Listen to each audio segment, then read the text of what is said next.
welcome to my channel, or welcome back to my channel if you've been here before. My name is Lacey, and today I will be going through what I consider my first trimester survival guide as a soon-to-be first-time mom.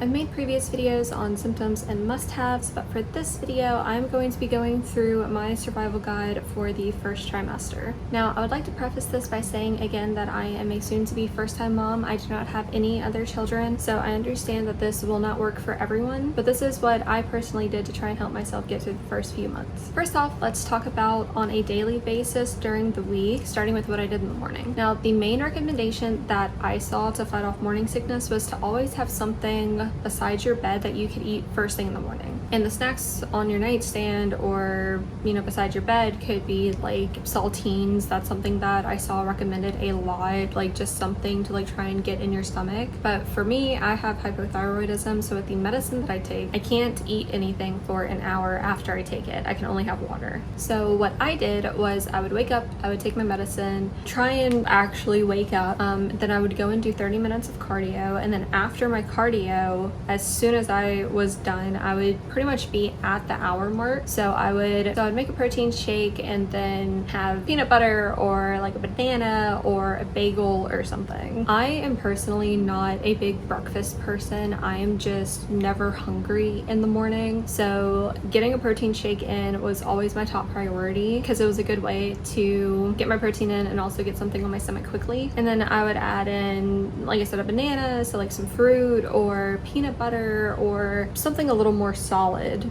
to help settle my stomach and my nausea. One thing I really wanted to do was prioritize protein in my pregnancy, and it also just helped me feel fuller for longer. Ginger is also a good thing to help with nausea, and I had persistent all-day nausea because it's not just morning sickness, it can be all-day sickness or nausea. And while there are a lot of different ginger things on the market for pregnant women, like ginger drops and chewables and something called Preggy Pop Drops, which I never tried, but I know some people love them, but I can say without a doubt, lemon and ginger tea in the morning was always something that I tried to get, and it was a lifesaver. I sometimes even drink it multiple times a day because, like I said, I had constant nausea. Another thing I would do in the morning is, since I had about an hour and a half drive to work, I would also take some motion sickness anti-nausea medicine on particularly rough mornings. And then of course, before you leave your house, you want to brush your teeth. I had to be very careful when I brushed my teeth in the morning, especially after breakfast, because that was the only time I ever really came close to throwing up. Next up, we have what to do throughout the day. The first thing I would recommend is having some comfy clothes that you can wear when you're dealing with bloating. I worked in a law firm, but thankfully I had some work pants that had an elastic band on them. And since you're not showing in the first trimester, I was still able to wear all of my normal shirts to work and stuff like that, but you are going to be bloated. Like, it's no joke how bloated you are going to be. So having some pants that, could kind of stretch throughout the day was really helpful. Another big recommendation is to always have some sort of snack on hand. That's another thing they say to help fight any persistent nausea, is to always just try and keep something in your stomach. However, I had Invisalign for like the first 2-ish months of my pregnancy, so I couldn't just pop my trays out anytime I wanted to eat something. But being nauseous, I didn't want to eat, and I also had food aversions. So I never really felt hungry consistently. It was such a crazy flip, in a matter of minutes when I was at work, because I would go from not being hungry, feeling nauseous, feeling full, and then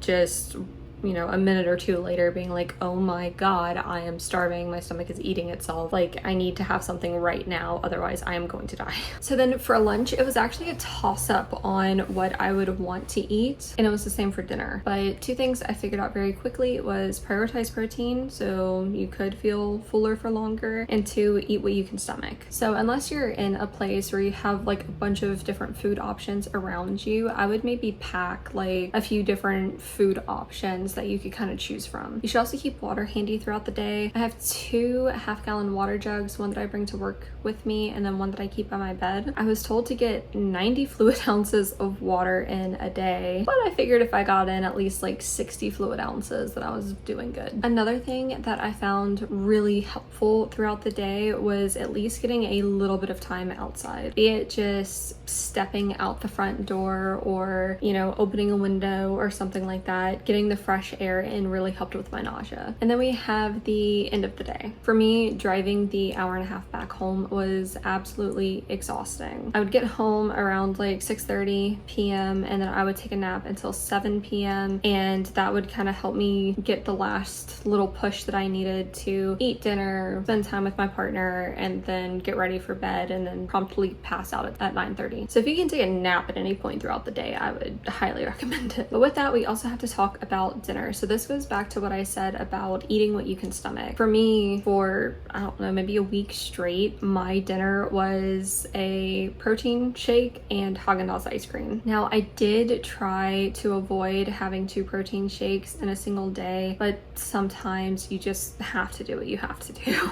I would also take my prenatal and other vitamins and supplements after dinner. And then I would spend some time drinking a little bit more water and just kind of letting my food digest before I got ready for bed. Part of my supplements was magnesium, which can help with the insomnia that you may experience. Though I have seen other people mention taking Unisum and B6, I believe, to help with it, but I would definitely talk to your doctor if you're having issues with insomnia. I also began wearing nasal strips in my first trimester and I am still wearing them now. Being able to go to sleep and actually have my airways open was just so nice. Now moving to the weekends. The weekends were so much easier for me because I could wake up whenever I wanted. So if I had really bad insomnia and I was up for an hour or 2 at night, then, you know, I could sleep in a little bit later. And then if I wanted to take a nap after breakfast or lunch, I could.